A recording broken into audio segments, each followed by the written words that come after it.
हमारे खुदावंद यीशु की अंजील मुक़द्दस यूहन्ना के मुताबिक उसका 12वां बाब पहले 11 आयात। यीशु फसह से 6 रोज पहले बैतनिया में आया, जहाँ लाजर था जो मर गया था और जिसे यीशु ने मुर्दों में से जिंदा किया था। वहाँ उन्होंने उसके लिए शाम का खाना तैयार किया और मार्था खिदमत करती थी और लाजर उनमें से था जो उसके साथ खाना खाने बैठे थे। तब मरियम ने आध सेर खालिस और कीमती चटामासा का इतर लेकर यीशु के पांव पर मला और अपने बालों से उसके पांव पोंछे और घर इतर की खुशबू से भर गया। तब उसके शागिर्दों में से एक यहूदा अस्करियोती ने जो उसे पकड़वाने को था कहा कि ये इतर 300 दिनार में बेचकर गरीबों को क्यों ना दिया गया। उसने ये इसलिए नहीं कहा था कि उसे मोहताजों का फिक्र था, बल्कि इसलिए कि चोर था और चूँकि थैली उसके पास रहती थी, जो कुछ उसमें पड़ता था वो निकाल लेता था।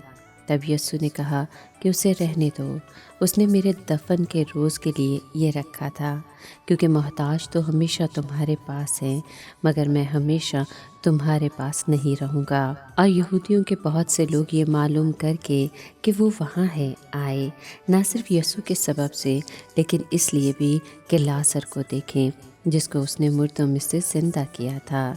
तब सरदार काहिनों ने मशवरा किया कि लाजर को भी कत्ल करें, क्योंकि उसके सबब से बहुत से यहूदी चले गए और यीशु पर ईमान लाए।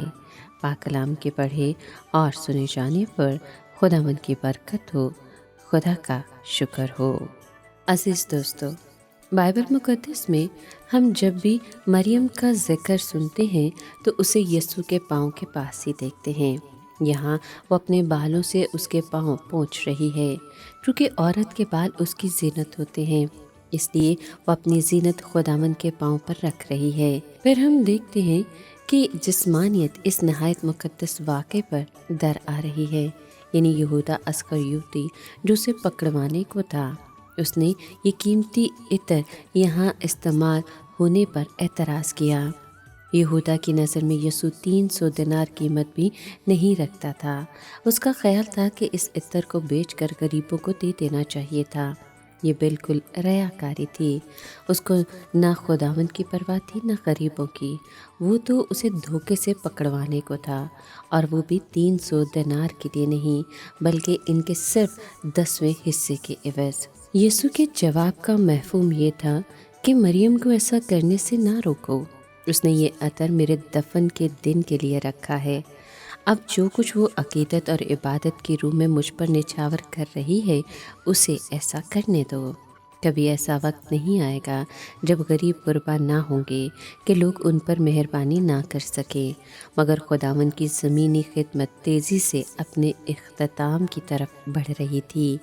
मरियम को हमेशा मौका नहीं मिल सकता था कि खुदावंद के पैरों पर इतर डाले। इससे हमें याद आना चाहिए कि रूहानी मौके गुज़र जाते हैं। हम निजात दहिंदा के लिए जो कुछ कर सकते हैं उसके करने में हमें ताख़ीर नहीं करनी चाहिए।